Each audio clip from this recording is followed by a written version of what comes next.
in pain after she caught that fingertip in the eye or right around. In the WNBA's 2024 season, some players chose the lay of the loser in the heat of raw intensity, blazing talent, and unrelenting drama. They chose to bully Caitlyn Clark, and it didn't really work out the way they had hoped. Who are the bullies, and how did they pay for it? The Indiana Fever's rookie supernova didn't just step onto the professional stage with her NCAA record-breaking flair. Some players decided to test her with physicality that crossed the line, only to find themselves caught in a storm they couldn't control. And this is where things start getting dangerous. For Chennedy Carter. The first to step into the spotlight was Chennedy Carter of the Chicago Sky. On June 1st, 2024, during a heated clash with the Fever, Carter didn't just guard Clark, she sent a message. With the ball not even in play, Carter shoulder-checked Clark to the hardwood before an inbound pass, a move so blatant it screamed intent. The refs initially called it a common foul, but the league, after review, upgraded it to a flagrant one, signaling unnecessary contact. And just when you thought it couldn't get wilder, the fallout hit Carter like a freight train. The WNBA didn't fine or suspend her, but the court of public opinion was unforgiving. Social media erupted with fans vilifying Carter, some crossing into harassment that followed her off the court.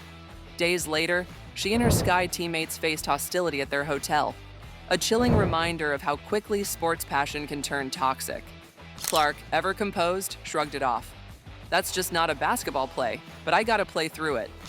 Carter's attempt to rattle the rookie didn't just fail, it backfired spectacularly, painting her as the antagonist in a narrative she couldn't escape. And the craziest part? It's 100% real. But hold on, it gets even more unbelievable. 2. Angel Reese. On June 16th, another Chicago Sky rookie, Angel Reese, took her turn. Reese, already tied to Clark through their high-stakes college rivalry, brought that intensity to the pros. As Clark drove to the basket for a layup, Reese went for a block but caught Clark's head with a jarring hit. The play was reviewed, and the refs slapped Reese with a flagrant one for excessive contact. Reese downplayed it, calling it a basketball play, but the consequences came fast and hard. The WNBA fined her $1,000, not for the foul itself, but for skipping out on post-game media obligations. The Sky, failing to ensure compliance, got hit with a $5,000 fine. And here's where things take a shocking turn. The foul didn't just spark debate, it ignited a cultural firestorm. Online trolls hurled racist and misogynistic attacks at Reese, dragging her into a maelstrom of hate that extended far beyond basketball. The incident amplified the Clark-Reese rivalry, a narrative rooted in their 2023 NCAA championship clash, and turned Reese into a lightning rod for discussions about race, privilege, and the WNBA's physical edge. You won't believe what happens next. Number 3. Dai Jonai Carrington. In a pivotal moment during Game 1 of the 2024 WNBA playoffs, Dai Jonai Carrington of the Connecticut Sun inadvertently poked Caitlyn Clark in the eye, sparking controversy in a crucial 93-69 Sun victory over the Indiana Fever. Just 90 seconds into the first quarter, as Clark passed to Aaliyah Boston, Carrington's attempt to deflect the ball caught Clark's right eye, leaving her with a black eye. No foul was called, and Clark crumpled to the floor in pain. But here's where it gets wild. Clark, ever resilient, returned after a timeout, playing 36 minutes despite a subpar 4 of 17 shooting night. She insisted the poke didn't affect her performance, saying, "It wasn't intentional by any means, just watch the play." Carrington echoed this, stating, "I don't even know why I would intend to hit anybody in the eye." Yet, social media erupted, with some fans like Jason Whitlock baselessly claiming intent, igniting a firestorm of hate toward Carrington, including racist and violent threats. And the craziest part? Clark later called out these toxic fans, demanding WNBA safety reforms. Stick around. This drama's far from over. Before moving to the next, I would like to ask you to quickly like this video, and if you haven't already and you enjoy our channel, hit the subscribe button. It really means a lot to me. Number 4, Michaela Onyenwere. But here's what they're not telling you. Michaela Onyenwere, yet another Sky player, joined the fray on that same August 30th game. Her overly aggressive closeout on Clark earned another flagrant one for Chicago, cementing a troubling pattern. The Sky were responsible for 4 of the 7 flagrant fouls called against Clark in 2024, a staggering 57% of the total. No fines or suspensions were reported for Onyenwere, but the team's reputation took a beating. Analysts like Shannon Sharp raised eyebrows, noting that 17% of the league's total flagrant fouls targeted one player. And if you think that's bad, just wait. The Sky's relentless tactics didn't slow Clark down. They turned her into a symbol of unbreakable grit. Trust me, you're going to want to hear this next part. Number 5, Ari McDonald. Even players outside Chicago got caught in the fray. Ari McDonald of the LA Sparks landed on the list with a flagrant one for crowding Clark's landing zone during a three-point attempt. The foul wasn't deemed malicious, just a clumsy misstep in a fast-paced game. But it added to the narrative of Clark as a magnet for hard contact. No fines or suspensions followed, but McDonald's name joined the growing tally of players who tested Clark and faced scrutiny for it. Ari was so locked in on defending Caitlyn Clark, she forgot she had an extra free throw, and that's just scratching the surface. These moments weren't isolated. They were part of a broader story about a rookie navigating a league where respect is earned through survival. Clark wasn't just playing basketball, she was weathering a gauntlet. But what happens next will leave you speechless. The players who targeted Clark, Carter, Reese, Carrington, Onyenwere, McDonald, didn't just face immediate consequences like fines or foul calls. They became cautionary tales in a larger saga.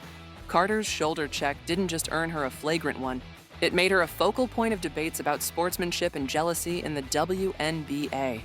Number 6, Alicia Clark. In a heated May 25, 2024 clash between the Indiana Fever and the Las Vegas Aces, Alicia Clark, a seasoned Aces forward, delivered a controversial foul on rookie sensation Caitlyn Clark. Late in the game, as Clark drove to the basket, Clark's aggressive defense resulted in a hard hit that sent Clark sprawling. The play, initially called a common foul, sparked outrage among Fever fans who argued it warranted a flagrant one due to its intensity. Replays showed Clark's arm making significant contact with Clark's upper body, fueling debates about whether the veteran was testing the rookie. Despite the controversy, Clark bounced back, finishing with 16 points, showcasing her resilience in a 99-80 loss. Number 7, Diamond DeShields. Fast forward to late August, and the Chicago Sky are locked in a heated battle with the Fever. Diamond DeShields, known for her tenacity, takes it up a notch when she barrels into Clark, sending the rookie crashing to the floor with a thud that echoes through the arena. The play looks rough, too rough, and the officials agree, upgrading the foul to a flagrant one after review. The call sends shockwaves through the game, but the real fallout hits DeShields off the court. The WNBA's decision to escalate the foul, combined with the public backlash, puts DeShields in an uncomfortable spotlight. For Clark, it's another bruise to add to her collection. Number 8, Izzy Magagore. In the early days of her WNBA journey, Clark faced a baptism by fire against the Seattle Storm. Enter Izzy Magagore, the Storm's towering center, who delivers a bone-rattling foul to Clark's head during a fast-paced sequence. The contact is jarring, and Clark hits the deck, clutching her face as the crowd holds its breath.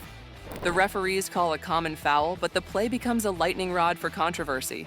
Slow-motion replays flood social media, with fans and pundits dissecting Magagore's intent. Was it a standard defensive move, or a deliberate attempt to rattle the rookie? No flagrant is issued, but the court of public opinion is less forgiving. Clark, ever the competitor, shakes it off and drills a deep three on the next possession. A subtle but powerful reminder that she's here to stay. Number 9, Marina Mabberry. The Chicago Sky seemed to have a particular knack for getting under Clark's skin, and Marina Mabberry was no exception. In a June clash, Mabberry turns up the heat with a defensive approach that's less about finesse and more about brute force. She hounds Clark relentlessly, leaning into her with physical contact that pushes the boundaries of what's acceptable. One particularly aggressive bump sends Clark stumbling, and while the refs let it slide as a common foul, the play lights up the highlight reels. The Sky's reputation for roughing up Clark takes another hit, and Mabberry's aggressive tactics earn her a spotlight she didn't bargain for.